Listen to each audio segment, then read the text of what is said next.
मेनू दिखाओ। उपन्यास ऑनलाइन पूरा पढ़े। उपन्यास बिन।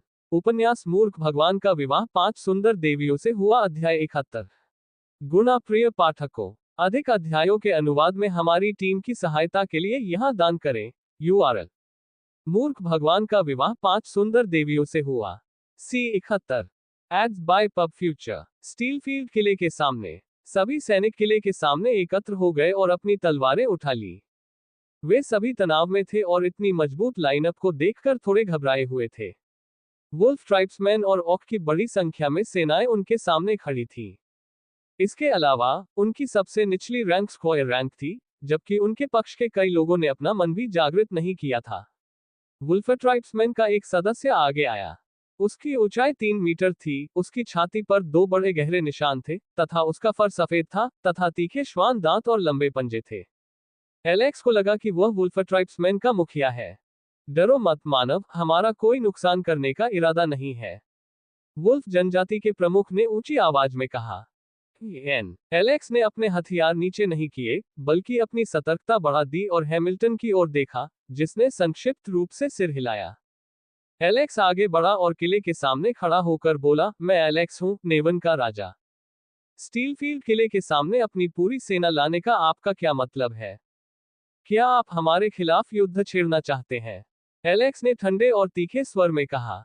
एलेक्स जानता था कि ये लोग इस जगह के मूल निवासी हैं और सदियों से मनुष्यों के साथ यहाँ रह रहे हैं तथा उन्होंने कोई गड़बड़ी नहीं की है, लेकिन उनकी लाइनअप को देखकर एलेक्स ने शुरू से ही कड़ा रुख अपनाने का फैसला किया। एलेक्स का परिचय और उसके ठंडे शब्द सुनकर भेड़िया जनजाति के लोगों और ऑक के चेहरे पर थोड़ी कठोरता आ गई। उन्होंने कल्पना भी नहीं की थी कि इस देश के राजा से उनकी मुलाकात ऐसी हालत में होगी।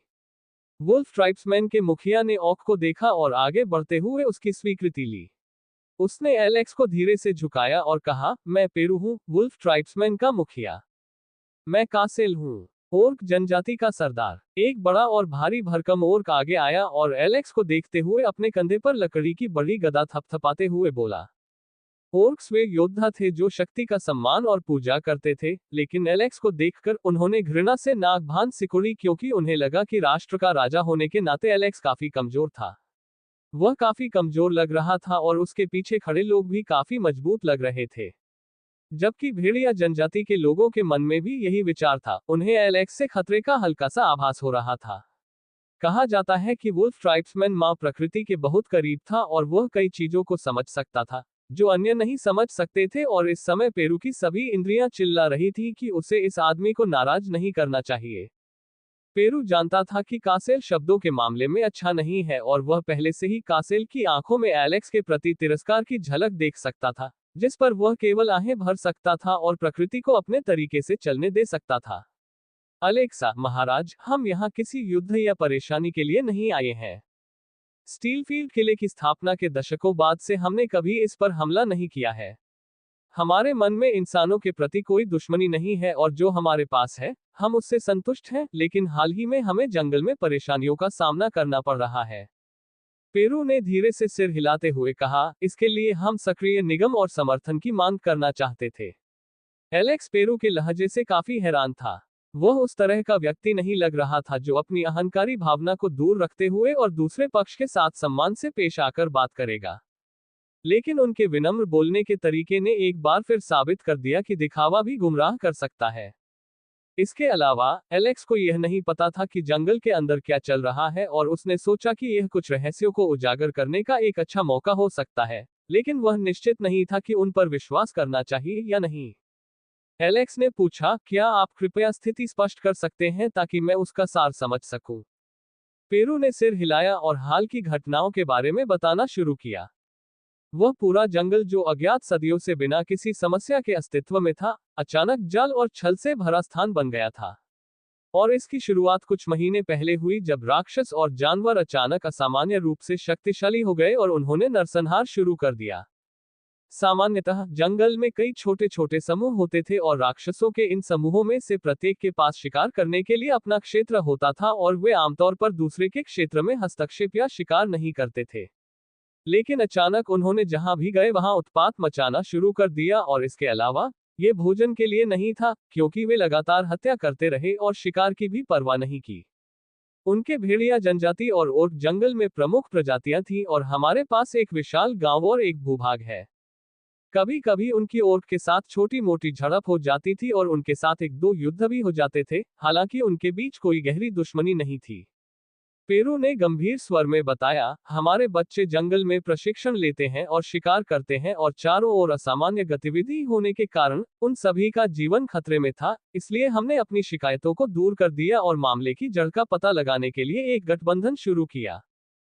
फिर भी हम असफल रहे और हमारी पागल खोज के बाद भी हम कुछ भी पता लगाने में सक्षम नहीं थे। समस्या के मूल कारण को उजागर करने के बजाय खोज के लिए गया हमारा गठबंधन एक जानवर की तरह बन गया और आपस में ही लड़ने लगा। मेरे कई भेड़िया कबीले के लोग अपनी समझ खो चुके थे और बढ़ी हुई ताकत और सहन शक्ति के साथ उन्मत्त होकर लड़ने लगे थे। और जो इसका खामियाजा भुगत रहा है, वह कोई और नहीं बल्कि हम ही हैं। चूंकि भेड़िया जनजातियां प्राकृतिक रूप से जन्मजात होती हैं, इसलिए हम में से हर कोई आसानी से जाग सकता है और ज्यादातर मैना का इस्तेमाल कर सकता है, और जो लोग पागलपन में पड़ गए हैं, उनमें से ज्यादातर ने मैना चैनल और रूट को गड़बड़ कर दिया है। ऑक्स आमतौर पर मैना का उपयोग नहीं करते हैं और मुख्य रूप से हमारे विपरीत अपनी बेहतर ताकत और त्वरित पुनर्जनन पर भरोसा करते हैं, और उनमें से केवल कुछ ही अपने मैना को जगाने में सक्षम थे और उनकी टीम को हमारी तुलना में काफी कम नुकसान हुआ। एक पल के लिए हमें लगा कि यह हमारी ताकत को कमजोर करने और हमारी संख्या कम करने के लिए उनका काम है। अनेक गर्मागरम बहसों के बाद हम अंततः इस निष्कर्ष पर पहुंचे कि यह ऑक का काम नहीं था। हम इसे हल करने में सक्षम नहीं थे, जबकि मेरे कबीले के अधिक से अधिक भेड़िए अपनी जान गंवा रहे थे। पेरू ने अपना सिर उठाया और नर्म लहजे में बोला, मैं सिर्फ किनारे पर खड़ा होकर अपने लोगों को अपनी जान गंवाते हुए नहीं देख सकता। इसलिए मेरे दिमाग में आप इंसानों से मदद मांगने का विचार आया। महाराज, कृपया मेरे कबीले की मदद करें। प्रकृति देवी के नाम पर हम आपके प्रति अपनी शाश्वत निष्ठा की शपथ लेते हैं। पेरू बोला और सम्मान में अपना सिर नीचे झुका दिया। संपर्क टॉस साइट मैप दान करें मेनू दिखाओ। उपन्यास ऑनलाइन पूरा पढ़े। उपन्यास बिन उपन्यास मूर्ख भगवान का विवाह 5 सुंदर देवियों से हुआ। अध्याय 72। गुणा प्रिय पाठकों, अधिक अध्यायों के अनुवाद में हमारी टीम की सहायता के लिए यहां दान करें। URL: मूर्ख भगवान का विवाह 5 सुंदर देवियों से हुआ। C72। एलेक्स की भौहें तन गईं क्योंकि उसे विश्वास नहीं हो रहा था कि घटनाएं किस तरह घटित हुई। यह इतनी तेज थी कि उसका मस्तिष्क भी इसे समझ नहीं सका। यह एक प्रकार का झटका है जब एक दिन आप जागते हैं और देखते हैं कि लोग आपके कदमों पर खड़े होकर आपके प्रति निष्ठा की शपथ ले रहे हैं। सबसे पहले वह एक बात के बारे में निश्चित था, चाहे कुछ भी हो, देवी के नाम की शपथ लेना कोई साधारण बात नहीं है, और एक बार आपने शपथ ले ली तो आपको पूरे दिल से उसका पालन करना होगा, और किसी भगवान या देवी के नाम पर ली गई शपथ का पालन करने में एक भी अवज्ञा आपके और आपके परिवार पर विपत्ति लाएगी। दूसरी बात यह थी कि पेरू की बातें सुनकर एलेक्स को समझ नहीं आ रहा था कि वह हंसे या रोए। भेड़िया जनजाति के लोगों को अपने पक्ष में लाने से निश्चित रूप से नेवान की लड़ाकू शक्ति में वृद्धि होगी। वहां से हटो, वहां अभी भी ओर्क हैं जो शायद उसका अनुसरण कर रहे हैं। खुशी से सोचते हुए उसने ऑक की ओर देखा और पूछा, कैसल, तुम्हारे क्या विचार हैं? कासेल ने एलेक्स को घृणा से देखा और उसकी ओर चलते हुए कहा, तुम कमजोर हो। ऑक की बातें सुनकर एलेक्स का माथा ठनका। क्या तुम भूल गए, मैं नेवन का राजा हूं? एलेक्स ने कोमल मुस्कान के साथ कहा। वह अपनी स्थिति नहीं दिखा रहा था, बल्कि वह इस ऑक की प्रतिक्रिया का परीक्षण करने की कोशिश कर रहा था। नेवन का राजा। ऑक ने अपने कंधों पर रखी गदा को जमीन पर रखते हुए कहा और बिना किसी चेतावनी के उसने एलेक्स की ओर मुक्का मारा। टकराना। एक जोरदार धमाका हुआ और वह एलेक्स के सामने जमीन से टकराकर एक दरार बना गया। अपनी योग्यता साबित करो। कासेल ने एलेक्स को मुक्का नहीं मारा, बल्कि उसके सामने जमीन पर वार किया, लेकिन उसे सुखद आश्चर्य हुआ कि एलेक्स ने न तो पलक झपकाए और न ही एक कदम पीछे हटा। अच्छा, तुम बहुत हिम्मत वाले हो कासेल। मुझे तुम्हारे जैसे लोगों से मिलना जुलना अच्छा लगता है। एलेक्स ने मुस्कुराते हुए कहा और अपने हथियार नीचे गिरा दिए और एक आदमी को अपनी ओर आने का इशारा किया। जैसे ही वह आदमी एलेक्स के पास पहुंचा, उसने अपनी तलवार और कुल्हाड़ी निकाली और उसे दे दी और ओर्क के सामने गया और कहा, मैंने सुना है कि ओर्क शक्तियों की पूजा करते हैं, तो चलो लड़ें और देखें कि कौन किसकी पूजा करता है। एलेक्स ने अहंकारी स्वर में कहा, विजेता हारने वाले का अनुसरण करेगा। मूर्ख इंसान। तुम्हें अपनी जगह पता होनी चाहिए। कासेल बोला और गदा एक तरफ फेंक दी और एलेक्स के सामने आ गया। वादा याद रखो, कासेल ने कहा, क्योंकि उसे इन लालची और झूठ बोलने वाले इंसानों पर विश्वास नहीं था। हर किसी का दिल तब रुक गया जब उन्होंने देखा कि एलेक्स और प्रमुख से सीधे मुकाबला करना चाहता था। हैमिल्टन ने अपनी मुट्ठियां भींच ली क्योंकि उसने सोचा कि उसे एलेक्स के बजाय ऑक से लड़ना चाहिए। इसके अलावा, ऑक पहले से ही हाफ स्टेप मास्टर रैंक में था, जबकि एलेक्स ने मैना को जागृत नहीं किया था। हालांकि वह जानता था कि एलेक्स की शारीरिक क्षमता बहुत अच्छी है, लेकिन उसने नहीं सोचा था कि यह इतने बड़े ऑक को हराने के लिए पर्याप्त है जिसकी मांसपेशियां अपनी जगह से उभरी हुई लग रही थी। जब कासल ने एलेक्स को डराने के लिए जोर जोर से जमीन पर पैर पटकना शुरू किया तो अन्य लोगों के दिल भी धड़कने लगे। कासेल ने धीरे से अपना सिर नीचे किया और अपना बड़ा क्रूर हाथ एलेक्स के चेहरे के ठीक सामने रखा तथा अपना मुंह खोलते हुए उसकी ठुड्डी की ओर इशारा किया।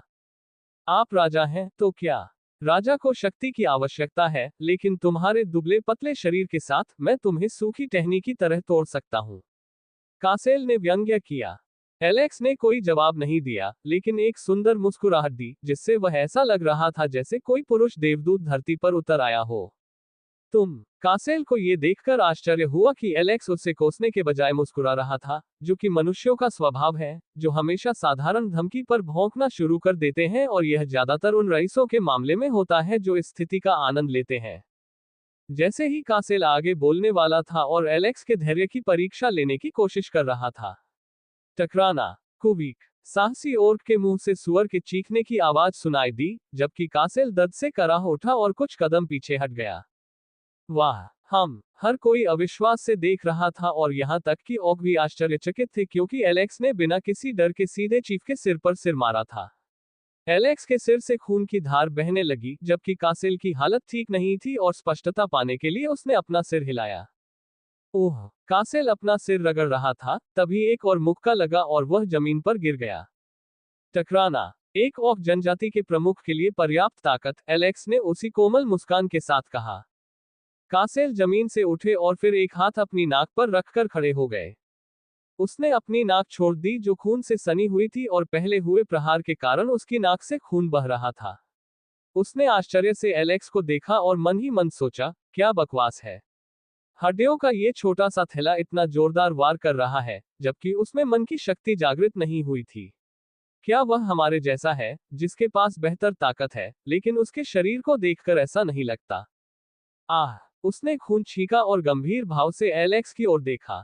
सभी मनुष्य एलेक्स को देखकर हैरान थे, जो एक ओर्क को सिर्फ सिर पर मुक्का मारकर खून बहाने में सक्षम था, जबकि पहले उनके लकड़ी के तीर भी ओर्क की त्वचा को भेदने में सक्षम नहीं थे। क्रैक! कासेल ने अपनी उंगलियां आपस में फंसाकर चटका दी, जो लकड़ी की शाखाओं जितनी बड़ी थी। कासेल की आंखों से हत्या करने की तीव्र मंशा झलक रही थी। वह धरती को हिलाता हुआ एलेक्स की ओर दौड़ा। एलेक्स ने कैसल की बात का अनुसरण किया और कैसल की ओर दौड़ा, जबकि उसने जो कवच पहना हुआ था, उससे एक खनखनाहट जैसी आवाज आई जो पूरे मैदान में गूंज गई। कासेल के सामने रुककर एलेक्स ने अपनी गति का उपयोग किया और ऑक पर मुक्का मारा। कासेल ने भी यही विचार अपनाया और एलेक्स को मुक्का मार दिया। बूम! एक गगनभेदी गर्जना ने पूरे स्थान को हिला दिया और टक्कर का स्थान उड़ गया, जिससे एक बड़ा गड्ढा बन गया, जबकि एलेक्स और कासेल के आसपास चट्टानें और मलबा तुरंत कुचल गए, जिसके बाद धूल की एक बड़ी लहर उठी। एलेक्स पीछे नहीं हटा और अपने शरीर को घुमाते हुए आगे कूद गया तथा कासेल को लात मारने लगा।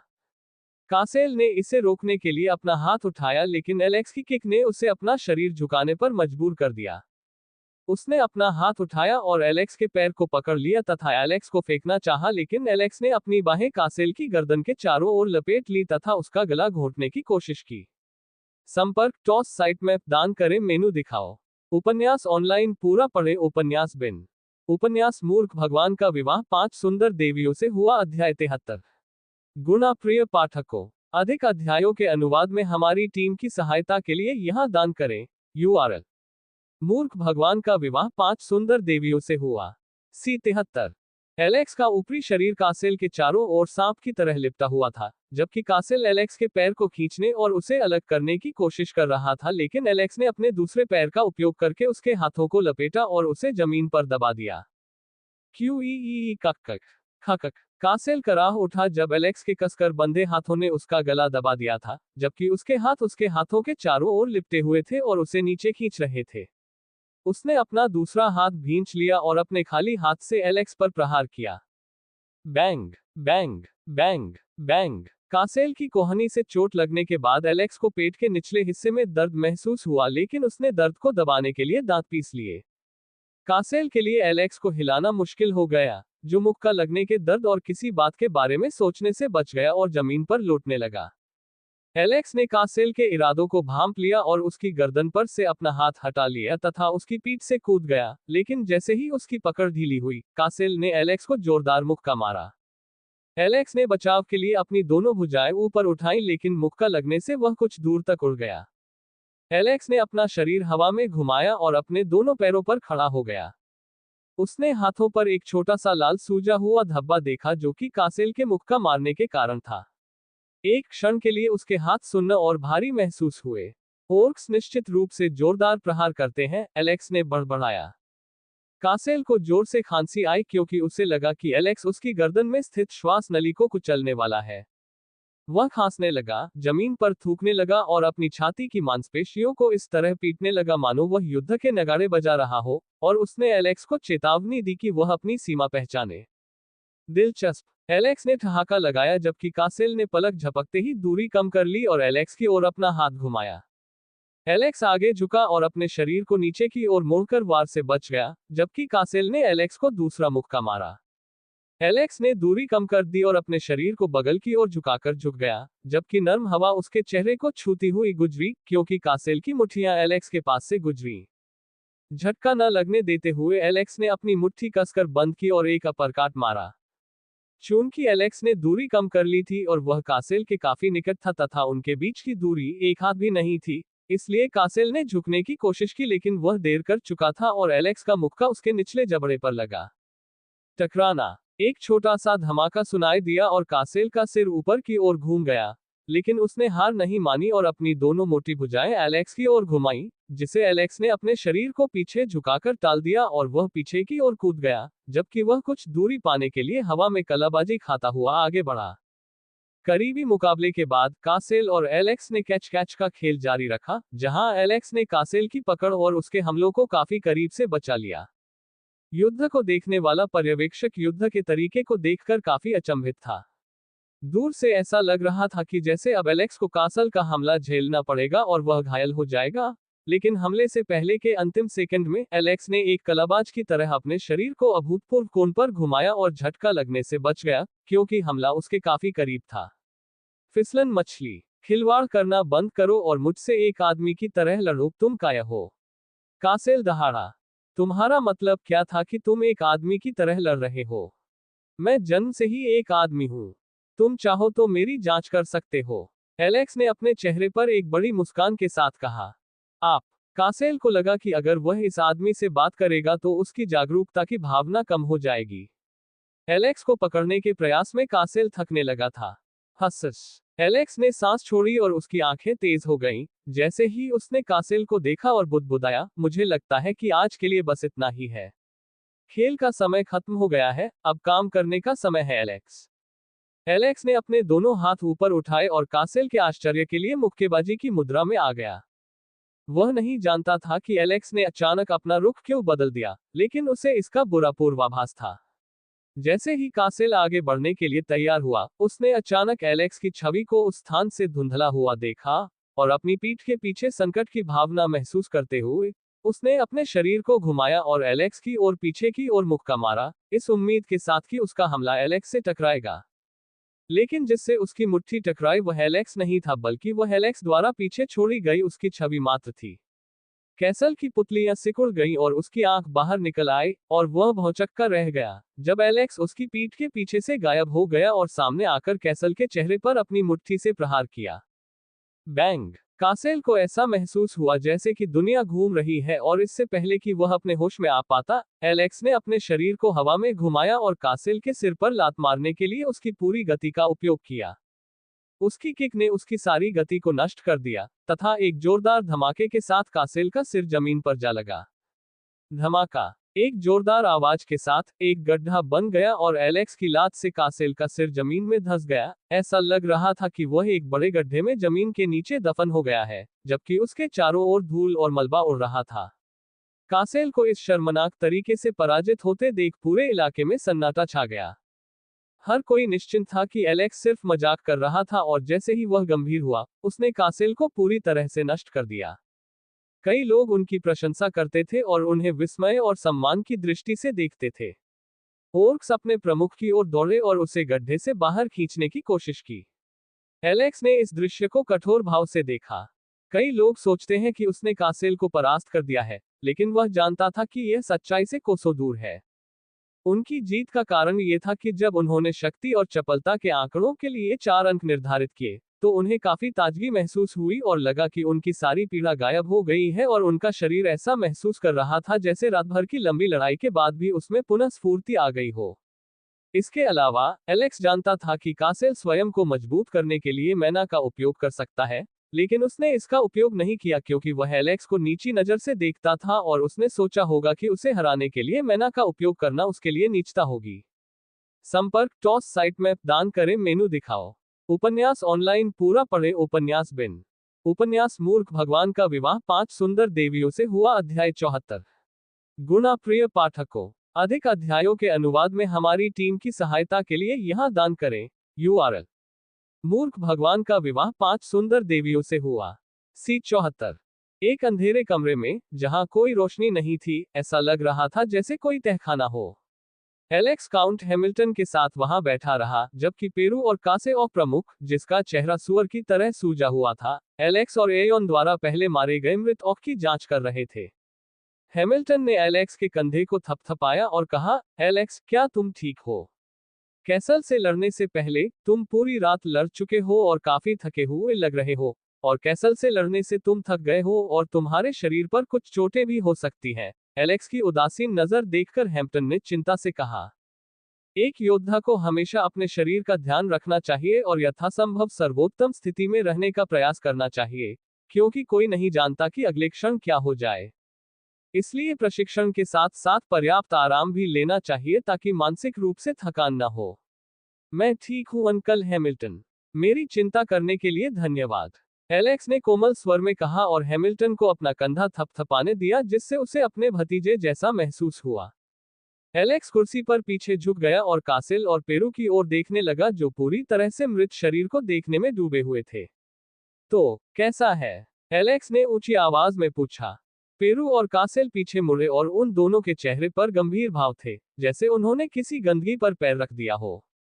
महाराज, मुझे लगता है कि आपका दृष्टिकोण सही है, पेरू ने कहा और एलेक्स की ओर चला गया। इससे पहले, भेड़िया जनजातियों में उत्पात मचाने वाले जानवरों में भी यही लक्षण थे और उनमें ऐसे कोई निशान या निशान नहीं थे। मृत ऑक में स्पष्ट रूप से दुर्व्यवहार के निशान थे और हो सकता है कि उन्हें प्रयोगशाला चूहों के रूप में इस्तेमाल किया गया हो। पेरू की बातें सुनकर एलेक्स ने अपना सिर हिलाया और कासिल की ओर देखा, जिसकी आंखें पहले से ही लाल हो चुकी थी और वह भारी सांस ले रहा था। एलेक्स देख सकता था कि कासिल नाराज था, लेकिन यदि आप सोच रहे हैं कि वह उससे नाराज था तो आप गलत हैं। वे खूनी कमीने। मैं उनके गधे को कोड़े मारूंगा और उनकी जिंदा खाल उतार लूंगा और फिर मैं उनकी लाश पर पैर रखूंगा और उन्हें मांस के पेस्ट में बदल दूंगा। कासेल गुस्से में दहाड़ उठा जिससे एक पल के लिए पूरा बेसमेंट हिल गया। एलेक्स ने कासेल के व्यवहार को देखकर भौहें सिकुड़ी। क्या ये कमीना मेरी शैली की नकल नहीं कर रहा है? ऐसा नहीं है कासेल, आपकी शैली की नकल कर रहा है। आप ही हैं जो बिना किसी गरिमा के बर्बर लोगों की तरह व्यवहार करते हैं। कभी कभी मुझे भी आश्चर्य होता है कि आप इतने सभ्य समाज में कैसे रह सकते हैं और जानवरों की तरह असभ्य तरीके से व्यवहार कर सकते हैं। उसके माथे पर एक मोटी नस उभर आए और वह कहना चाहता था कि इस सिस्टम की पूरी 14 पीढ़ियां पशुवत हैं, लेकिन उसे एहसास हुआ कि इसकी कोई पीढ़ी नहीं है, इसलिए उसने सिस्टम की कष्टप्रद आवाज को दूर कर दिया और देवी से इस खूनी सिस्टम पर म्यूट बटन न जोड़ने की शिकायत की। एलेक्स ने सिस्टम की बकवास को नजरअंदाज कर दिया और उन चीजों पर ध्यान केंद्रित किया जो उसके हाथ में थी। एलेक्स ने कहा, पेरू और कासिल, मुझे बताएं कि क्या जंगल के अंदर खतरनाक जानवर छिपे हैं, और मुझे जंगल के अंदरूनी स्वरूप के बारे में भी बताएं। पेरू ने सिर हिलाया और कहा, हालांकि जंगल के अंदर कई राक्षस और जानवर हैं, लेकिन यह उतना खतरनाक नहीं है जितना आप लोग इसे बनाते हैं। आखिरकार ये जंगल एक निश्चित क्षेत्र नहीं है और यह आपके नेवन और ब्राइट किंगडम के बीच क्षेत्रीय अंतरों में से एक है, जहां सदियों से भूमि को साफ नहीं किया गया था। एलेक्स ने एक पल के लिए सोचा, जबकि उसकी अभिव्यक्ति कठोर हो गई और उसने कठोर आवाज में पूछा, पेरू क्योंकि जंगल के किनारे 2 राज्य हैं। मुझे बताओ, तुमने नेवन को क्यों चुना? चूंकि आपको पहले से ही नेवन और ब्राइट के साम्राज्य के बारे में सामान्य जानकारी है, इसलिए आप निश्चित रूप से इन दोनों राज्यों की राजनीतिक स्थिति और नेवन के पतन के बारे में जानते होंगे, और फिर भी आप शरण मांगने आए हैं। ये काफी अजीब लगता है ना? एलेक्स ने दोनों की प्रतिक्रिया देखने का इंतजार करते हुए मुस्कुराते हुए पूछा।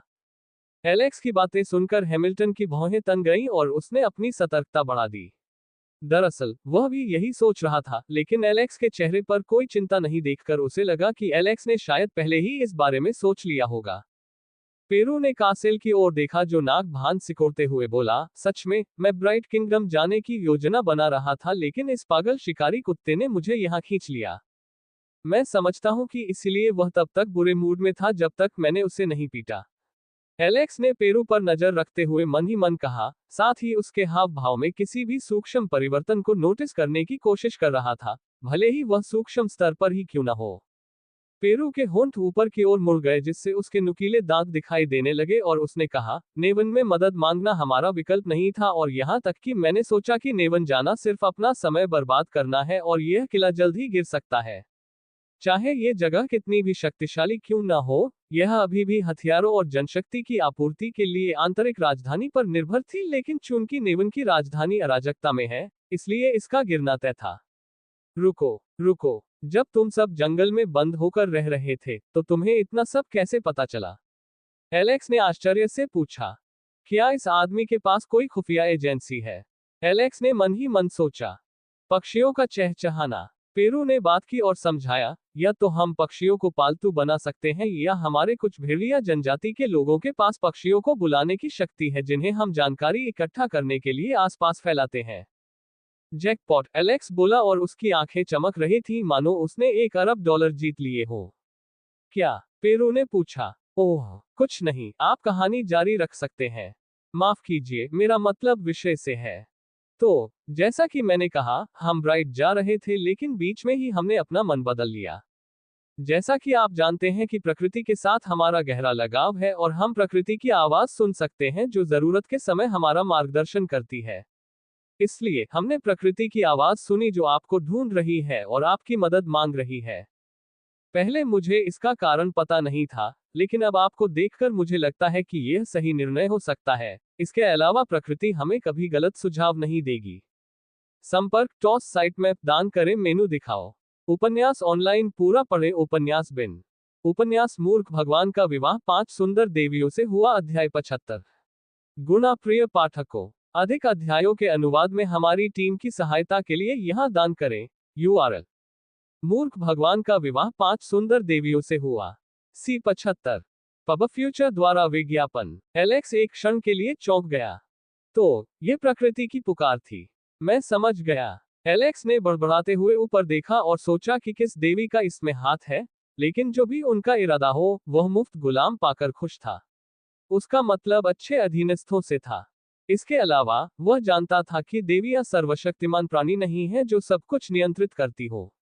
एकमात्र चीज जो सब कुछ नियंत्रित करती थी वह थी भाग्य, और यहाँ तक कि देवी भी भाग्य के बंधनों से बच नहीं सकती। यद्यपि वह नहीं जानता था कि भाग्य ने उनके लिए क्या लिखा है, फिर भी वह उन लोगों में से नहीं था जो मुफ्त नौकरों को अस्वीकार कर देते, क्योंकि ऐसा करना अशिष्टता होगी। चूंकि प्रकृति ने उन्हें उनके पास भेजा था, इसलिए वह उनका समुचित उपयोग सुनिश्चित करेंगे। वे किले में रुके और जानवर से बचाव में उनकी मदद की। उनकी उपस्थिति जानवरों और राक्षसों को डराने के लिए पर्याप्त थी, जो पहले से ही जानते थे कि ये जानवर आदमी जंगल के शासक कहे जा सकते हैं।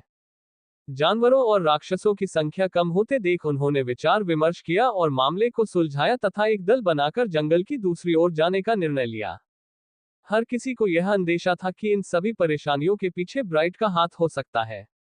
अल्पविराम डॉट पब फ्यूचर द्वारा विज्ञापन। बहुत अंधेरा हो गया है, अभी टहलने का सही समय नहीं लगता, एलेक्स ने मुस्कुराते हुए कहा।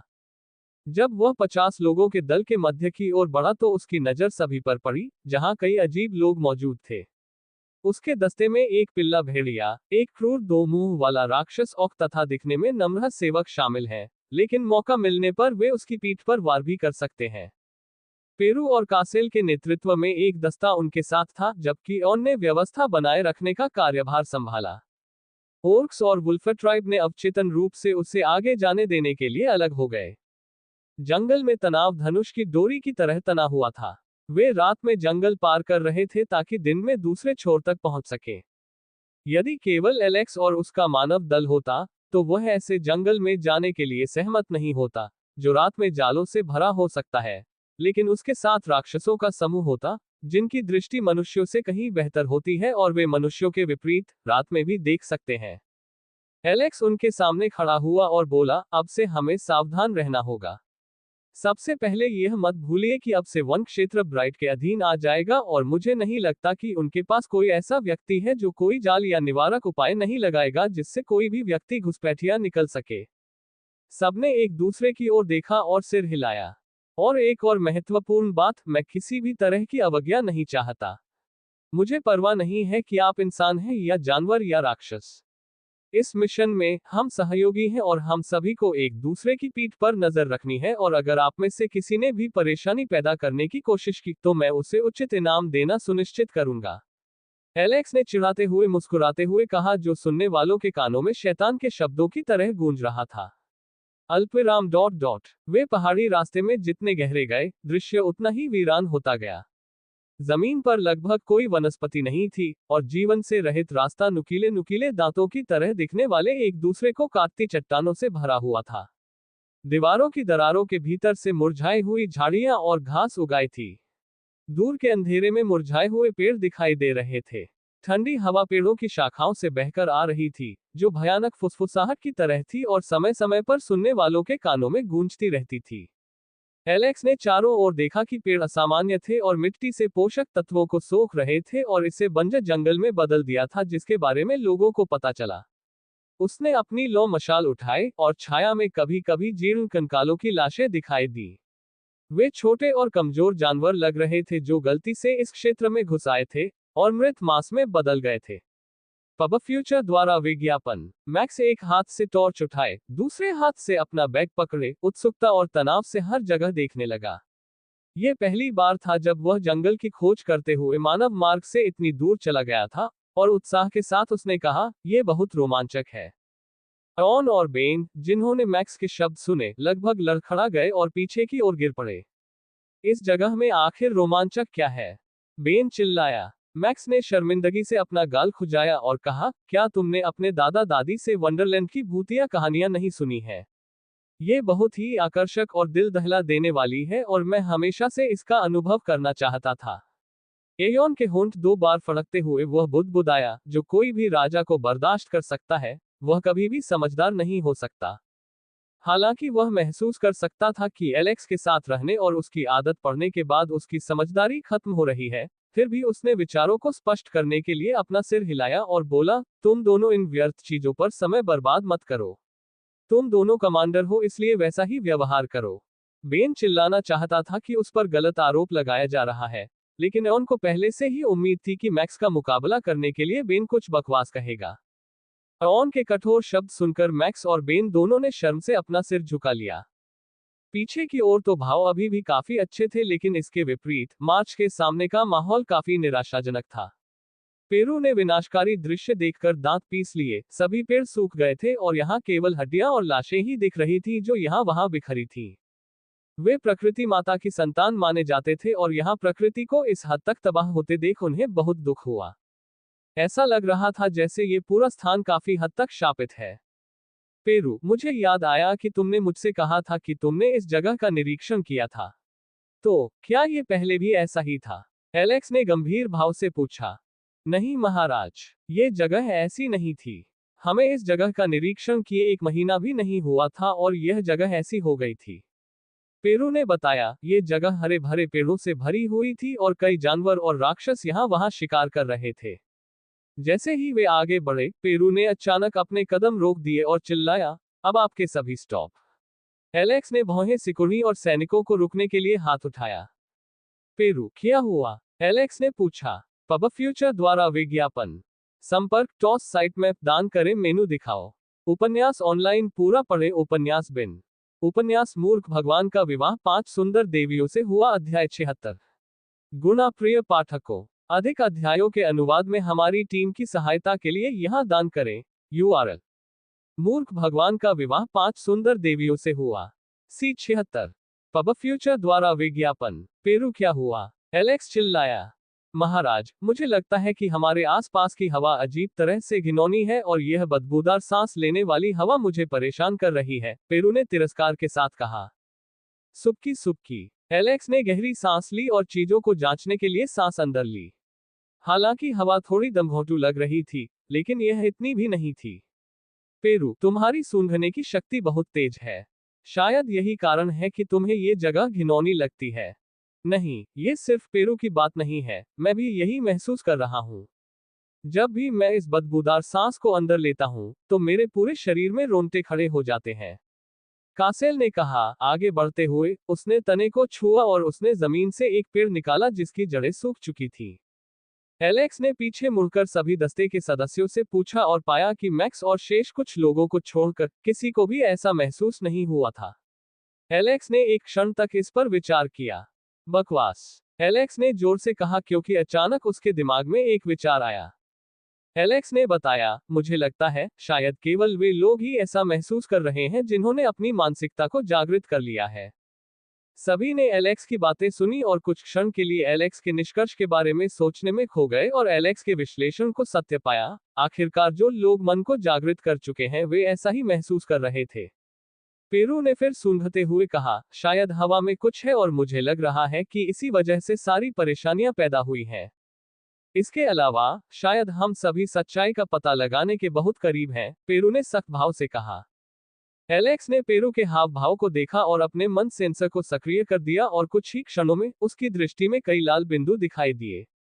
वह इतनी संख्या में जानवरों को देखकर चौंक गया, लेकिन तुरंत ही उसे एहसास हो गया कि उनकी ओर आ रहे ये जानवर इतने शक्तिशाली नहीं थे और उनकी संख्या भी अधिक नहीं थी। पेरू ने पीछे हटकर अपना हथियार उठाया, जबकि कासेल ने अपना विशाल लोहे का गदा निकाला, जो उसने एलेक्स से प्राप्त किया था, जबकि दोनों के समूह पास पास ही रहे। जैसे ही जानवर उनके समीप पहुंचे, उन्होंने पाया कि जानवर अपनी इंद्रियां खो चुके थे और वे हिंसक हो गए थे, जो केवल उत्पात मचाना चाहते थे। पेरू ने अपना हथौड़ा उठाया और जोर से गुर्राते हुए जानवर की ओर छलांग लगा दी और उन्हें कुचलना शुरू कर दिया। जो जानवर हथौड़े की चपेट में आए वे 2 टुकड़ों में फट गए और टक्कर से निकले टुकड़ों की बौछार हर जगह फैल गई। एलेक्स एक चट्टानी चट्टान पर चढ़ गया और पूरी स्थिति पर नजर रखी। उनके समूह में जातियों के मिश्रण के कारण एक ऐसे व्यक्ति की जरूरत थी जो उन सभी को बांध सके ताकि पूरी लड़ाई के दौरान सभी सैनिक अव्यवस्थित न हो जाएं। ओर्क्स काफी क्रूर थे, जबकि मानव और भेड़िया जनजातियां काफी शांत और स्थिर थीं, इसलिए वे दोनों एक दूसरे के पूरक हो सकते हैं और एक दूसरे के पराक्रम को बढ़ा सकते हैं। एक शिकारी कुत्ता पीछे से दौड़ता हुआ कासेल पर कूद पड़ा और उस पर पंजा मारने लगा, लेकिन कासेल ने अपना सिर घुमाया और हाथ उठाकर उसके थूथन को पकड़कर उसे जमीन पर दबा दिया। उसके मुंह को कसकर पकड़कर उसने अपनी क्रूर शक्ति से उसका सिर समेत थूथन भी तोड़ दिया। दरार, हड्डियों के टूटने की चटचटाहट की आवाज आसपास के वातावरण में गूंज उठी। वो शिकारी कुत्ता दर्द से कराह उठा, लेकिन इससे पहले कि वह कोई और अजीब आवाज निकाल पाता, उसे कासेल ने कुचल दिया और लाश को लेकर उसने उसे अन्य जानवरों पर फेंक दिया जो उस पर हमला कर रहे थे। बाम, कुत्ते का मृत शरीर शेष जानवरों से टकराया और पेड़ से टकराकर पेड़ के तने के टुकड़े हो गए। ऑन, बेन और मैक्स अपनी मौज मस्ती में मशगूल थे और मैक्स कुल्हाड़ी चलाते हुए जानवर को काटता और फाड़ता हुआ उसमें से अपना रास्ता बना रहा था। मैक और बेन दोनों की चालें एक जैसी थी और वे जानवरों को भून रहे थे, जबकि ओर्क्स और भेड़िया जनजातियों की सेनाएं सक्रिय रूप से शेष जानवरों से निपट रही थी। एलेक्स ने आंखें नीचे करके कुछ देखा। उसने अंधेरे से आगे बढ़ती हुई परछाइयां देखी और उनकी हरकतों के आधार पर उन्हें सड़े हुए जानवर होने चाहिए जो आमतौर पर परछाइयों में शिकार करते हैं। उनकी संख्या 50 से भी कम थी, लेकिन उनसे निपटना काफी मुश्किल था। वे छाया में छिप जाते थे और अपने शिकार पर हमला करने तथा उसे मार गिराने के लिए उपयुक्त अवसर की प्रतीक्षा करते थे। मानव और अन्य जनजातियों के योद्धाओं को जानवरों से जूझते देख उन्होंने छाया में छिपकर उनका शिकार करने की योजना बनाई। लेकिन फिर भी उन्होंने एक बहुत बड़ी गलती की। हालांकि वे खुद को छाया में छिपा सकते हैं, फिर भी उनके पास मन है जिसे कोई भी व्यक्ति पहचान सकता है अगर उसकी धारणा उच्च हो। कासेल ने अपनी गदा घुमाए और जानवर पर ऐसे प्रहार किया मानो कोई गेंद हो और वह जानवर को पार्क से बाहर फेंक दिया हो। यदि कोई ध्यान से देखे तो ऐसा लगेगा कि कासेल लगातार होम रन मार रहा है, लेकिन बेसबॉल खेलने के बजाय वह अपनी गदा से प्रहार करके सभी के लिए मौत का खेल खेल रहा था। वह अपने ऊपर झपटने वालों को कुचलने में इतना मग्न था कि उसे यह ध्यान ही नहीं रहा कि पीछे से एक छाया आ रही है जो उस पर झपटने ही वाली थी। स्विश! छाया से एक आकृति उभरी और उसने अपने लंबे पंजे बढ़ाकर कासेल की गर्दन पर निशाना साधा, लेकिन इससे पहले कि वह कासेल तक पहुंच पाती, एक भिनभिनाने वाली आवाज सुनाई दी और एक तीर कहीं से प्रकट हुआ और सड़ते हुए जानवर के सिर में जा लगा। क्वैक कक! दर्द की तीखी चीख आसपास गूंज उठी। कासेल जल्दी से अपने होश में आया और उसने एक सड़ते हुए जानवर को देखा जिसका सिर तीर से कटा हुआ था। उसे ये देखने की जरूरत नहीं पड़ी कि वह जीवित है या मरा, उसने सीधे उस पर अपनी गदा घुमाए और भयंकर गर्जना करते हुए कहा, मरो। एलेक्स चट्टान पर खड़ा हो गया और चारों ओर अपनी नजर घुमाते हुए चिल्लाया, बेन, आपके दाहिनी ओर। अरे तुम हरे सिर, नीचे देखो, तुम पर सड़े हुए जानवरों द्वारा हमला किया जा रहा है। ओह, बकवास। तुम भेड़िए सावधान रहो, वह कमीना तुम्हारी गेंदों पर निशाना साध रहा है। अरे तुम दो दांत वाले डाकू, तुम्हारे दाहिनी ओर एक कमीना है, उसे कुचल देना सुनिश्चित करो। एलेक्स ने जोर से चिल्लाकर उन्हें सड़ते हुए जानवरों का स्थान बताया, लेकिन जिस तरह से उसने स्थान बताया, उससे सभी के मुंह से लगभग खून निकल आया। पब फ्यूचर द्वारा विज्ञापन। संपर्क टॉस साइट में दान करें, मेनू दिखाओ। उपन्यास ऑनलाइन पूरा पढ़े। उपन्यास बिन। उपन्यास मूर्ख भगवान का विवाह 5 सुंदर देवियों से हुआ। अध्याय 77। गुणा प्रिय पाठकों, अधिक अध्यायों के अनुवाद में हमारी टीम की सहायता के लिए यहां दान करें। URL: मूर्ख भगवान का विवाह 5 सुंदर देवियों से हुआ। C 77।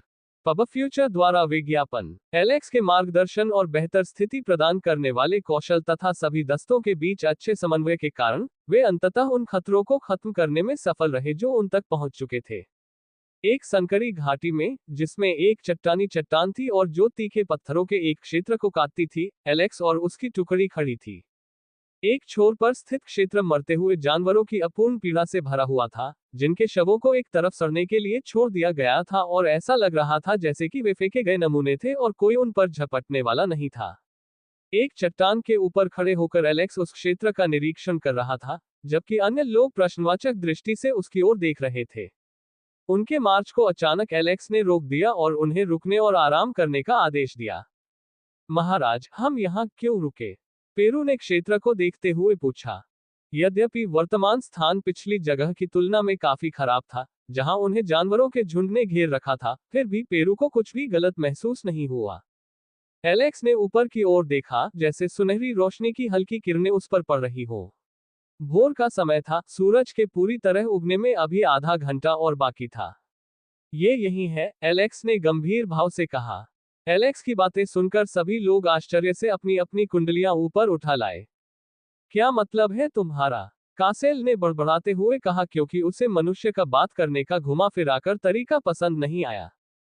हम उस स्थान पर पहुंच गए हैं जिसकी हमें तलाश थी, एलेक्स बोला और नीचे कूद गया और जमीन को छूते ही उसका मैना सेंसर सक्रिय हो गया और सिस्टम पर एक स्क्रीन दिखाई दी जो जहाज में इस्तेमाल होने वाले सोनिक डिटेक्टर के समान थी। पब फ्यूचर द्वारा विज्ञापन। यदि एलेक्स के पास चीजों को सरल बनाने वाली प्रणाली नहीं थी, तो एलेक्स को चीजों की पहचान करने के लिए अपनी धारणा पर निर्भर रहना पड़ता था।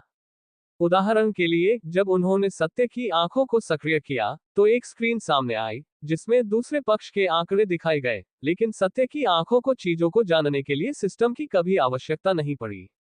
ठीक उसी तरह जैसे साधना जगत में महान साधक एक ही नजर से किसी की क्षमता और शारीरिक बनावट को जान सकता है, वह सत्य के नेत्रों को सक्रिय करके चीजों को देख सकता है। सिस्टम ने केवल चीजों को सरल बनाया और अभी एलेक्स के सामने की स्क्रीन पर भूमिगत क्षेत्र में एक विशाल खोखला गड्ढा दिखाई दे रहा है जो इस चट्टान के नीचे था। एलेक्स ने सभी को भूमिगत मार्ग खोलने का रास्ता खोजने का आदेश दिया, लेकिन काफी देर तक खोजने के बाद भी उन्हें कोई सुराग नहीं मिल सका। एलेक्स ने आह भरी क्योंकि उन्हें वह करना पड़ा जो वह नहीं करना चाहता था, अर्थात नष्ट करना। एलेक्स ने विनाश के लिए एक उपयुक्त स्थान की तलाश में अपने हाथ पूरे स्थान पर चलाए। एक चट्टान की छाया में पहुंचकर उन्होंने एक मंद सेंसर की मदद से भूमिगत भूल भुलैया को देखा और बोले, पेरू, अपनी पूरी ताकत से इस जगह पर प्रहार करो। जब पेरू ने अपना रुख अपनाया तो एलेक्स को कासेल के चेहरे पर असंतोष की झलक दिखी, जो ऐसा लग रहा था कि वह उस जगह को तहस नहस कर देना चाहता था। पेरू ने आकाश की ओर इशारा करते हुए अपना हथौड़ा उठाया, जबकि उसके शरीर से एक तीव्र आभा फूट पड़ी, जिसने सभी को कुछ कदम पीछे धकेल दिया। पेरू का शरीर एक नीली रोशनी में चमक रहा था जो हैमरहेड की नोक पर एकत्रित होकर एक व्यापक चमक बना रही थी, जबकि उसके शरीर से तेज हवाएं निकल रही थी जिससे हवा में लहरें उठ रही थी। एक जोरदार चीख के साथ जो रीढ़ की हड्डी में ठंडक पहुंचाती प्रतीत हुई। पेरू ने तलवार घुमाई और जमीन को तोड़ दिया। बूम! एक जोरदार धमाके के साथ, जो गरज के समान था और दर्शकों के कानों में गूंज उठा, धरती टूट गई, जबकि उस स्थान के पास स्थित चट्टानें पेरू के प्रहार से चकनाचूर हो गईं और टुकड़े टुकड़े हो गईं। पब फ्यूचर द्वारा विज्ञापन। एक जोरदार झटका लगा, जिससे आसपास के पेड़ बह गए। कई लोगों ने अपनी आंखें ढक ली, क्योंकि धूल का एक विशाल बादल उभरा और लहर की तरह हर किसी की ओर फैल गया। जबकि हर कोई भयभीत था और डर के कारण एक कदम पीछे हट गया। पेरू, जो विस्फोट के केंद्र में था, जमीन पर गिरते ही उसे महसूस हुआ कि कुछ गड़बड़ है। शिटटिट! पेरू की चीख सुनाई दी क्योंकि उसने अपने चार हाथों के नीचे एक तेज गड़गड़ाहट महसूस की और उसके नीचे एक बड़ा गड्ढा दिखाई दिया। जब एलेक्स ने उसे पूरी ताकत से जमीन पर मारने के लिए कहा, तो उसे इसका कारण नहीं पता था और उसने वैसा ही किया जैसा एलेक्स ने कहा था, लेकिन कौन जानता था कि जमीन के नीचे एक खोखला गड्ढा है। जैसे ही हवा में धूल का बादल उठा, सभी ने पेरू की तेज चीखें सुनी और घटनास्थल की ओर दौड़ पड़े। वुल्फ ट्राइब्समैन के सदस्य डर से घबरा गए, क्योंकि पेरू उनका मुखिया था और अगर उसे कुछ हो गया तो जनजाति को भारी नुकसान होगा। जैसे ही धूल जमी, उन्होंने अज्ञात लंबाई का एक विशाल गड्ढा देखा जो बिना किसी प्रकाश के अंधकार में दिख रहा था और पेरू का कोई निशान नहीं था। ओर्क जनजाति और भेड़िया जनजातियां जो रात में देख सकती थीं, वे जमीन के नीचे कुछ भी नहीं देख पाती थीं। ऐसा इसलिए था क्योंकि रात में उनकी आंखें चंद्रमा की किरणों को परावर्तित करती हैं और वे पूर्ण अंधेरे में चीजें नहीं देख पाते। कासेल ने दृश्य को देखा और जोर से हंसे। हमने सोचा था कि केवल ओर्क्स को ही बुद्धिहीन माना जाता है, लेकिन यह नहीं जानते थे कि पेरू भी एक मूर्ख था। हा हा हा हा हा हा। कासेल जोर से हंसा क्योंकि उसने और अन्य लोगों ने सोचा कि यह गड्ढा पेरू के प्रहार से बना था, जबकि कई लोग पेरू की ताकत के बारे में सोचकर कांप उठे। उनमें से अधिकांश खोए स्तर के थे और मास्टर रैंक के योद्धाओं की ताकत और पराक्रम को इतने करीब से देखकर वे भय से कांप उठते थे। जबकि अन्य लोग चिंतित भाव से नीचे देख रहे थे, एलेक्स अभी भी शांत था क्योंकि वह अभी भी पेरू को महसूस कर सकता था और हाँ, वह पूरी तरह से सुरक्षित और स्वस्थ था, हालांकि ऐसा लग रहा था कि उसे होश में आने के लिए कुछ समय चाहिए। अरे पेरू, क्या तुम ठीक हो? एलेक्स ने ऊपर से चिल्लाकर कहा। Peru, Peru! एलेक्स कई बार चिल्लाया लेकिन उसे कोई आवाज नहीं सुनाई दी। कोई प्रतिक्रिया न पाकर उसने दूसरों की ओर देखा और एक स्थिर भाव रखते हुए ऊंची आवाज में कहा, आप सभी के प्रति मेरी संवेदनाएं। ऐसा लगता है कि आपके नेता की मृत्यु हो गई और उन्होंने एक महान उद्देश्य के लिए खुद को बलिदान कर दिया। आपको एक नया नेता चुनना होगा। अरे मैक्स और बेन, इस जगह को दफना दो और इस पर एक टैग लगा दो। एलेक्स की बात पूरी होने से पहले ही गड्ढे से चीख गूंजी। महाराज, मैं जीवित हूँ। जीवित हूँ। वास्तव में, मैंने इस क्षण से अधिक कभी भी जीवित महसूस नहीं किया। मैं पूरी तरह से ठीक और अच्छा हूँ। पब फ्यूचर द्वारा विज्ञापन। संपर्क टॉस साइट में दान करें, मेनू दिखाओ। उपन्यास ऑनलाइन पूरा पढ़े। उपन्यास बिन। उपन्यास मूर्ख भगवान का विवाह 5 सुंदर देवियों से हुआ। अध्याय 78। गुणा प्रिय पाठकों, अधिक अध्यायों के अनुवाद में हमारी टीम की सहायता के लिए यहां दान करें। URL: मूर्ख भगवान का विवाह 5 सुंदर देवियों से हुआ। C78। पब फ्यूचर द्वारा विज्ञापन। एलेक्स ने हंसते हुए भेड़ियों की टोली की ओर प्रसन्न भाव से देखा। ठीक है पेरू, मुझे बताओ कि यहाँ स्थिति कैसी है, एलेक्स चिल्लाया। महाराज, ये स्थान सतह से लगभग 20-30 मीटर नीचे लग रहा था। मैं यहाँ से एक संकरा रास्ता देख सकता हूँ। पेरू की आवाज पित्त से गूंजी। अरे, एक मशाल जलाओ और इसे नीचे फेंक दो। एलेक्स ने भेड़िया जनजाति के सदस्यों में से एक की ओर इशारा किया। एलेक्स ने सैनिकों को विभाजित किया और कासेल को उस स्थान की सुरक्षा करने को कहा, जिसने झुंझलाहट भरे भाव के साथ बड़बड़ाया क्योंकि उसे इन लोगों की देखभाल करने को कहा गया था। एक चट्टान के चारों ओर रस्सी लपेटकर एलेक्स ने लोगों का एक समूह चुना और नीचे उतर गया। एलेक्स को पता नहीं था कि वहां क्या खतरे हैं और उसने ज्यादातर शिष्य श्रेणी के योद्धाओं को चुना और लगभग 20 लोगों का एक दल बनाया। एलेक्स ने उस बड़ी सी खोखली दरार को देखा और रस्सी को अपनी कमर पर लपेट लिया। वह सीधे नीचे कूद सकता था, लेकिन उसने सोचा कि सावधानी बरतना बेहतर होगा। एलेक्स नीचे उतरा और सतह को अपने काफी करीब महसूस करते हुए तुरंत नीचे कूद गया। अपने दोनों पैरों पर खड़े होकर एलेक्स ने चारों ओर देखा तो उसे कच्ची बलुआ पत्थर से बनी दीवारें दिखाई दी। दीवार पर आग की मशालें रखी हुई थी जिन्हें पेरू पहले ही जला चुका था। यह स्थान एक प्राचीन परित्यक्त खंडहर जैसा लग रहा था। चलो चले, एलेक्स चिल्लाया। यद्यपि यह स्थान अच्छा लग रहा था, परंतु इसके अंदर की स्थिति शायद बहुत खराब थी। उसे अपनी पीठ पर झुनझुनी सी महसूस हो रही थी, जिससे उसे उस स्थान पर एक अजीब और भयावह अनुभूति हो रही थी। संकीर्ण गलियारे से गुजरते हुए एलेक्स और अन्य लोगों की आंखें चौड़ी हो गईं, क्योंकि उन्होंने जमे हुए मूर्तियों को देखा जिनके शरीर पर गहरे घाव थे, जबकि कुछ के शरीर पर छेद था। इन राक्षसों और जानवरों को बर्फ की भयावह मूर्ति में बदल दिया गया है और उनके चेहरे पर जो भाव है, वे अत्यंत घृणित है। पब फ्यूचर द्वारा विज्ञापन। जबकि हर किसी को ये दृश्य देखकर उल्टी आने की इच्छा हो रही थी, एलेक्स ने पेरू की ओर देखा। पेरू, क्या तुम वही देख रहे हो जो मैं देख रहा हूँ? पेरू ने सिर हिलाया और कहा, हाँ महाराज, मैं देख सकता हूँ कि उनके सभी मैनाकोर गायब है। एलेक्स ने उन्हें जांचते हुए आह भरी। उसने निष्कर्ष निकाला कि वे सभी सामान्य जानवर होंगे जिन्हें मैना के उत्पात से गुजरने के लिए मजबूर किया गया था और उन्हें साल्वर में बदल दिया गया था और फिर उनसे कोर निकाले गए थे। इसके अलावा बर्फ को छूकर एलेक्स को महसूस हो रहा था कि इस जगह को हाल ही में खाली कराया गया है, जबकि वे ये चीजें छोड़ गए हैं जिन्हें वे अपने साथ नहीं ले जा सकते। मौत के शवों से भरे गलियारे से गुजरते हुए समूह एक विशाल धातु के दरवाजे के सामने पहुंचा। क्लैंक। हल्की सी खटपट के साथ विशाल जंग लगा धातु का दरवाजा खुल गया, लेकिन जैसे ही दरवाजा थोड़ा सा खिसका, एक तेज और तीखी गंध ने सभी के नथुनों पर हमला कर दिया।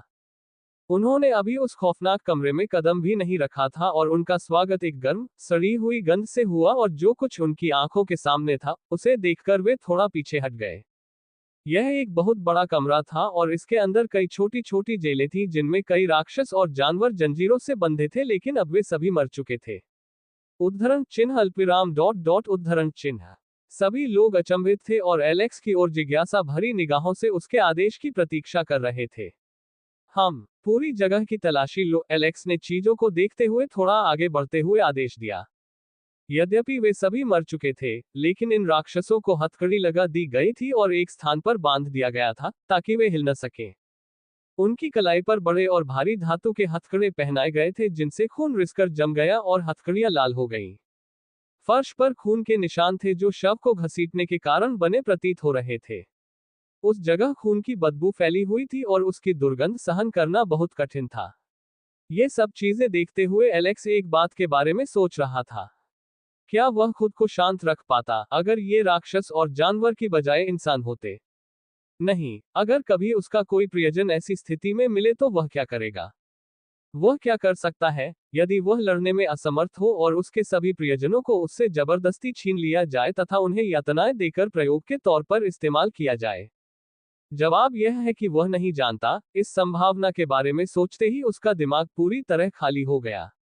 नहीं। पब फ्यूचर द्वारा विज्ञापन। एक दबी हुई चीख पूरे स्थान में गूंज उठी, जिसने एलेक्स को विचारों से बाहर निकाल दिया और यह सोचते हुए कि शायद कुछ गलत हो गया है, हवा के झोंके की तरह एलेक्स घटनास्थल की ओर दौड़ पड़ा। जेल के दूसरे छोर पर पहुंचकर एलेक्स ने देखा कि वहां दुख और पीड़ा की चीख पुकार से भरा एक गमगीन माहौल था। एक भेड़िया समूह दूसरे को पकड़कर रो रहा था। एलेक्स ने धीरे से पेरू के कंधे पर थपथपाया, जिसके चेहरे पर निराशा का भाव था। महाराज, जिसे यहाँ कैद किया गया था वह उसका खोया हुआ पिता था जो कुछ दिनों से लापता था। पेरू ने दुखी स्वर में कहा, हमने सोचा कि वह शिकार पर गया होगा क्योंकि कुछ सदस्यों के लिए कई दिनों तक शिकार करना सामान्य बात थी, लेकिन कौन जानता था कि उस पर ऐसी विपत्ति आ पड़ेगी। जैसे जैसे खोज आगे बढ़ी, उन्हें 4 और भेड़िया जनजाति के लोग तथा 9 ओर्क मिले, जो प्रयोग के लिए उपयोग किए गए प्रतीत हुए। प्रत्येक जेल की एक विशिष्ट संख्या थी और विश्लेषण के बाद ये कहा जा सकता है कि ओक और वुल्फ जनजाति को अनुसंधान के लिए उच्च स्तरीय नमूने माना गया था। एलेक्स की आंखें क्रोध से लाल हो गईं जब उसने उस जगह को देखा जिसका इस्तेमाल संदिग्ध कामों के लिए किया जाता था।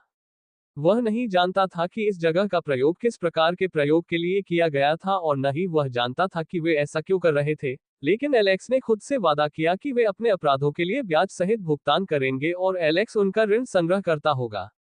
जब वे इधर उधर घूमे तो उन्हें एक छोटी सी प्रयोगशाला मिली जहां टेस्ट ट्यूब में कई तरल पदार्थ मौजूद थे। एलेक्स ने एक टेस्ट ट्यूब निकाली और सूंघ लिया। तरल पदार्थ की सड़ांध भरी गंध को सूंघकर एलेक्स को उल्टी आने लगी। यह क्या है? एलेक्स ने बड़बड़ाते हुए चारों ओर देखा तो उसे एक विशाल चिमनी के साथ एक विशाल चिमनी दिखाई दी। पेरू ने अचानक महसूस किया कि कुछ गड़बड़ है और चिल्लाया, महाराज, मैं महसूस कर सकता हूं कि मैं पागल होने की कोशिश कर रहा हूं। मुझे यकीन है कि यही वह चीज है जिसकी वजह से सारी गड़बड़ हो रही है।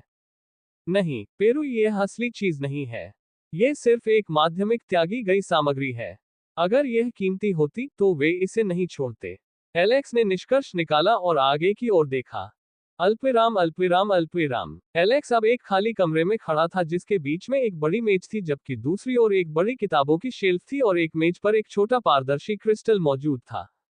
एलेक्स ने क्रिस्टल को देखकर भौहें सिकोड़ ली क्योंकि वह इसके बारे में जानता था। यह एक क्रिस्टल था जिसका उपयोग इस दुनिया में संचार के लिए किया जाता था, ठीक उसी तरह जैसे उसकी पिछली दुनिया में स्मार्टफोन का उपयोग किया जाता था। पहले तो नेवान के लिए भी ये क्रिस्टल खरीदना दुर्लभ था। जब एलेक्स ने क्रिस्टल बॉल को उत्सुकता से देखा तो पारदर्शी क्रिस्टल तेज रोशनी में चमक उठा और उस पर एक प्रक्षेपण प्रकट हुआ जो हवा में मूर्त हो गया। प्रक्षेपण में एक आदमी काले कौवे का मुखौटा पहने हुए है। नमस्ते, नेवान के बहादुर योद्धाओं और आत्माओं जो इस स्थान तक पहुंचने में सक्षम थे। मैं आप सभी का मेरे पहले के साधारण निवास में स्वागत करता हूं। कौवा नकाबपोश आदमी एक बड़ी मुस्कुराहट और एक भयावह मुस्कान के साथ बोला, जिसने एलेक्स को वास्तव में परेशान कर दिया। पब फ्यूचर द्वारा विज्ञापन। संपर्क टॉस साइट मैप दान करें मेनू दिखाओ। उपन्यास ऑनलाइन पूरा पढ़े उपन्यास बिन। उपन्यास मूर्ख भगवान का विवाह 5 सुंदर देवियों से हुआ अध्याय 79।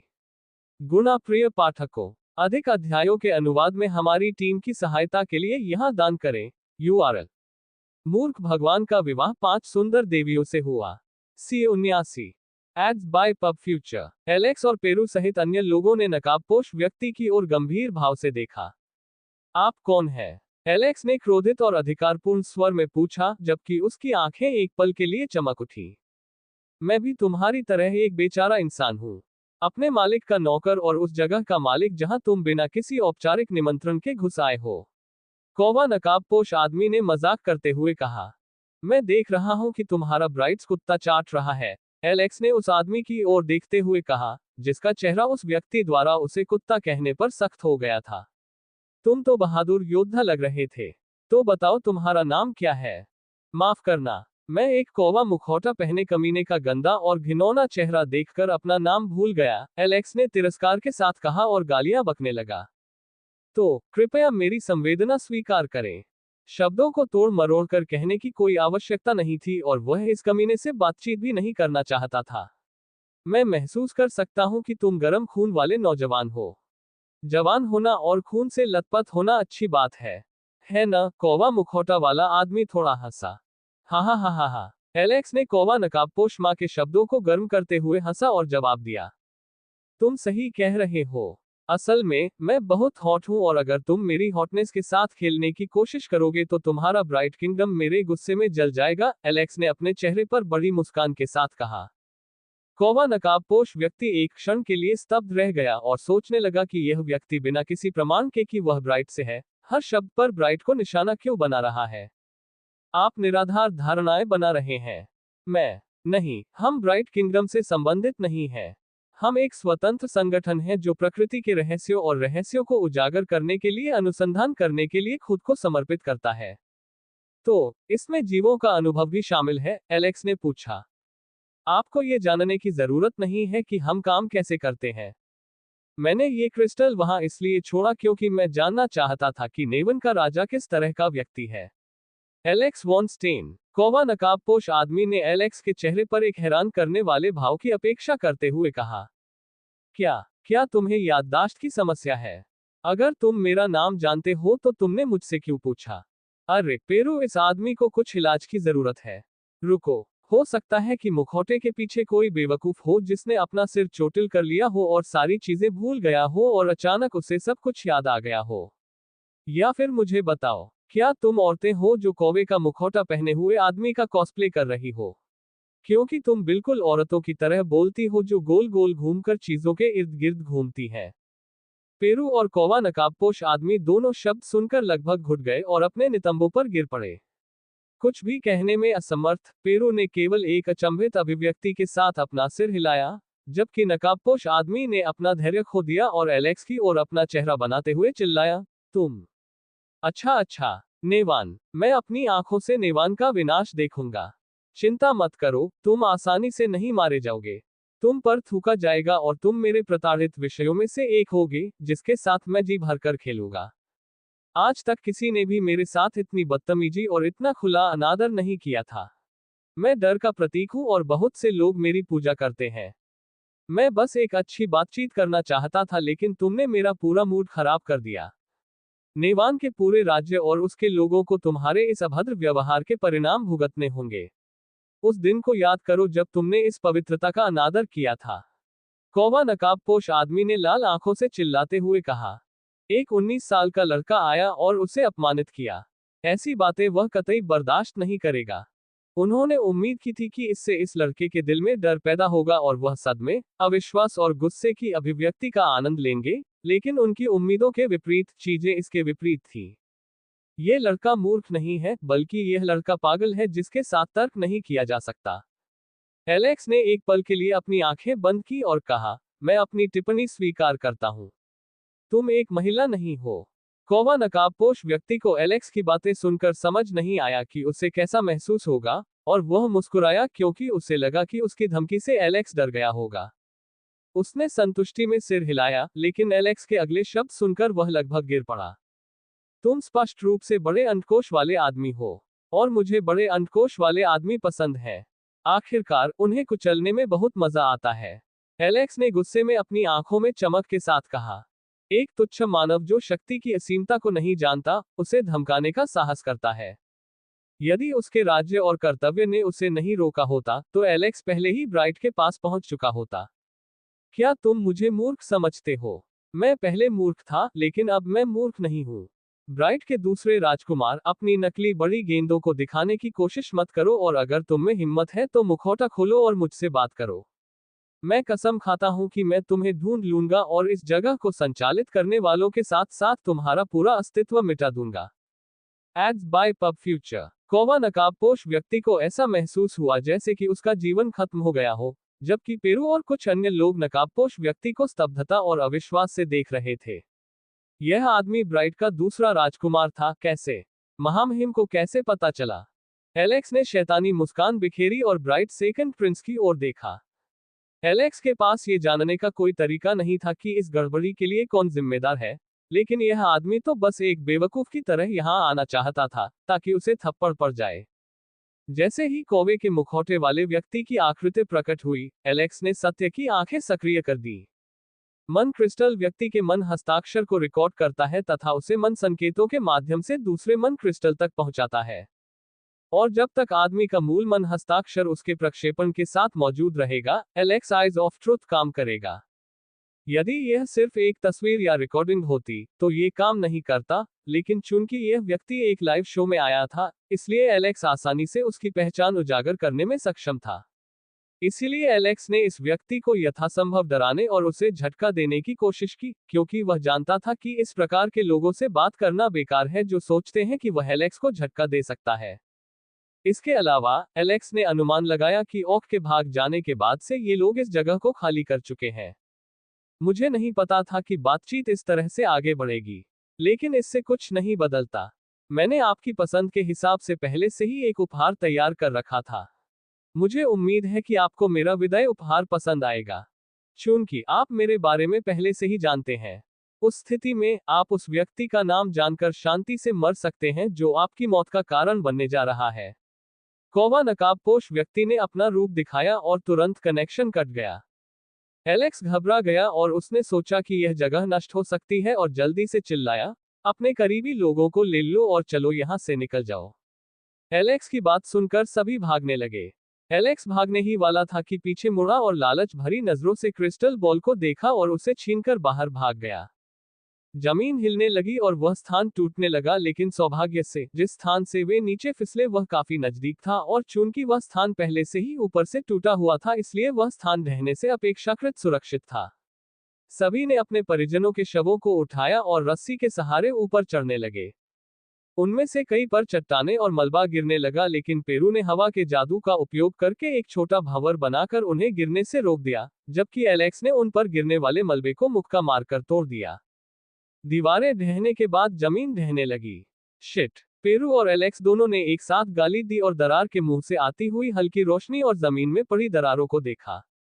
जब सभी लोग सुरक्षित बाहर निकल आए तो दोनों ने अपनी ताकत अपने पैरों में लगाई और जोरदार पैर पटकते हुए, जिससे ढहती हुई जमीन में एक गहरा गड्ढा बन गया, दोनों ने एक जोरदार छलांग लगाई और उस दरार से बाहर कूद गए। जैसे ही वे बाहर कूदे, वे भारी होकर जमीन पर गिरे और कुछ क्षण तक उसी पर पड़े रहे। भारी सांस लेते हुए पेरू ने कहा, मुझे लगा कि हम मर जाएंगे। हाँ, मुझे भी, लेकिन कम से कम अब हम सुरक्षित हैं, एलेक्स ने बड़बड़ाते हुए कहा और जैसे ही उसने उठने के लिए अपने पैर आगे बढ़ाए, उसने दृश्य को देखकर भौहें सिकोड़ ली और चिल्लाया, यहाँ क्या हुआ? संपर्क टॉस साइट मैप दान करें मेनू दिखाओ। उपन्यास ऑनलाइन पूरा पढ़े उपन्यास बिन। उपन्यास मूर्ख भगवान का विवाह 5 सुंदर देवियों से हुआ अध्याय 80। गुना प्रिय पाठकों, अधिक अध्यायों के अनुवाद में हमारी टीम की सहायता के लिए यहाँ दान करें। URL: मूर्ख भगवान का विवाह 5 सुंदर देवियों से हुआ। C80। एलेक्स अपने चारों ओर विनाश देखकर चकित रह गया। पत्थर कुचल दिए गए थे, पेड़ उखड़ गए थे और किसी चीज ने उस स्थान के पास की छोटी चट्टान को नष्ट कर दिया था। ऐसा लग रहा था जैसे जब वे भूमिगत भूल भुलैया में थे तो कोई बहुत बड़ा युद्ध हुआ था। कुछ नहीं, हमने अभी अभी गलती की है, कासेल ने आत्महीन मुस्कान के साथ कहा। एलेक्स और पेरू ने कासेल की दर्द भरी आवाज सुनी और पीछे मुड़कर देखा तो कासेल गंभीर घाव के साथ जमीन पर पड़ा था। वह पूछने ही वाला था कि यहाँ क्या हुआ, तभी उसे एक तेज चीख सुनाई दी। रो! उस भयंकर राक्षस की धरती को हिला देने वाली दहाड़ घाटी में गूंज उठी। ये जीव अपने पिछले 2 पैरों पर खड़ा था, ये रात की तरह काला और पहाड़ जितना बड़ा दिख रहा था। इसके ऊपरी अंगों पर 2 मीटर लंबे पंजे लगे हुए थे और इसके थूथन से नीचे की ओर नुकीले नुकीले दांत निकले हुए थे और इसमें चिपचिपा तरल पदार्थ टपक रहा था जो जमीन पर गिर रहा था और प्रभाव पर बहुत जोरदार आवाज कर रहा था।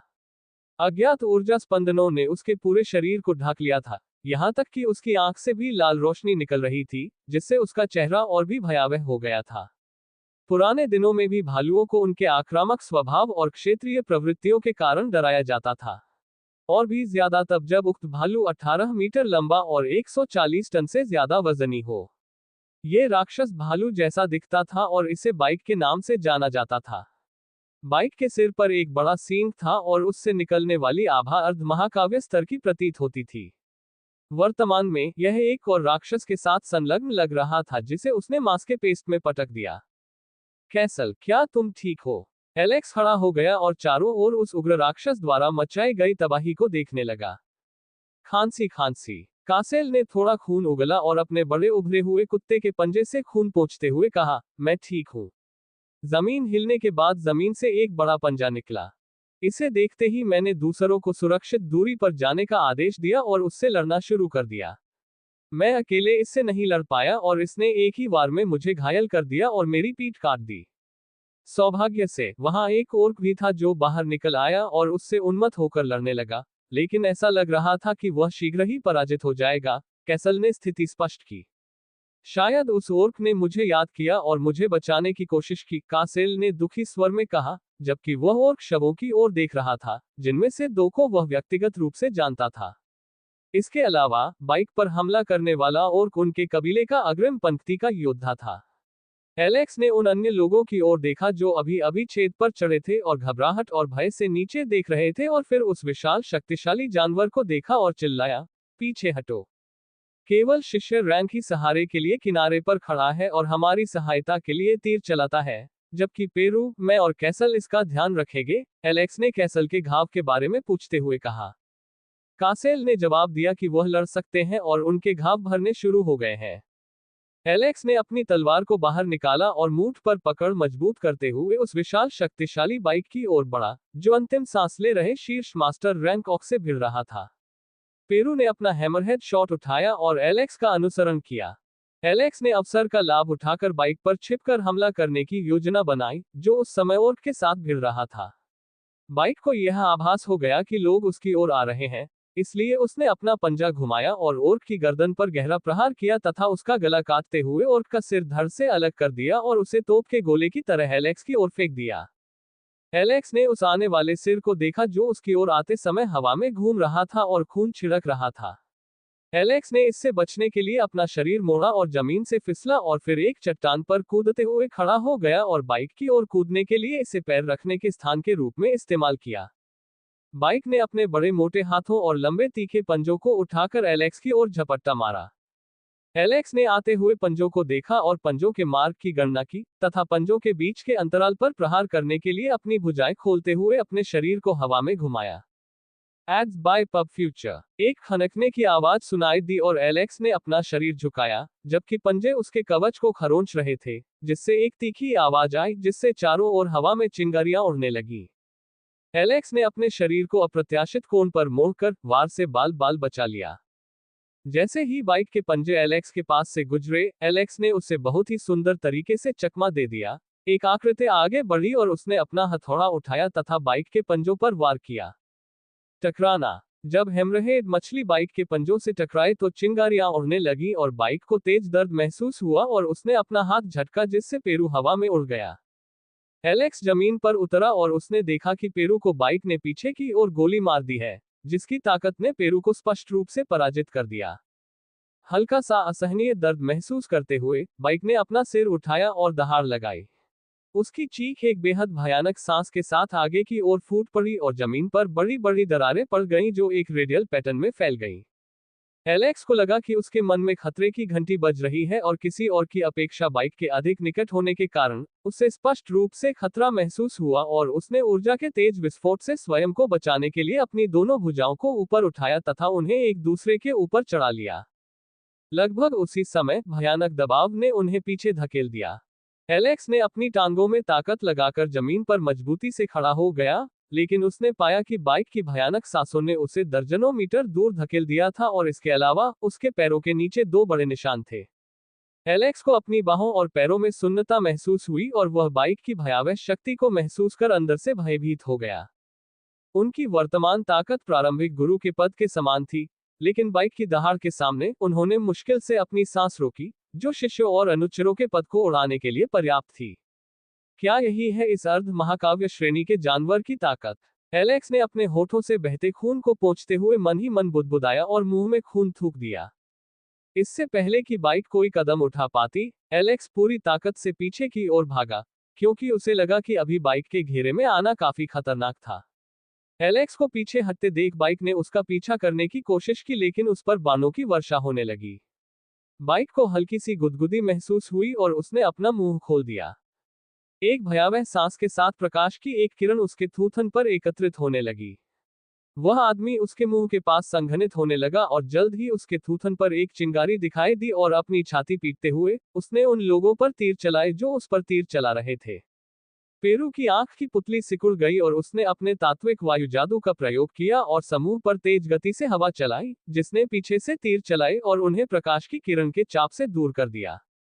भाम बूम। पूरा क्षेत्र प्रकाश की किरण से जगमगा उठा और साथ ही एक जोरदार ध्वनि विस्फोट भी हुआ जिसने पूरे क्षेत्र को हिलाकर रख दिया। विस्फोट से पेड़ उखड़ गए और प्रकाश की किरण के कारण एक लंबी दरार उत्पन्न हो गई, जिसने अपने रास्ते में आने वाली हर चीज को कुचल दिया और सब कुछ मलबे में बदल दिया। Ads by pub future. संपर्क टॉस साइट में दान करें।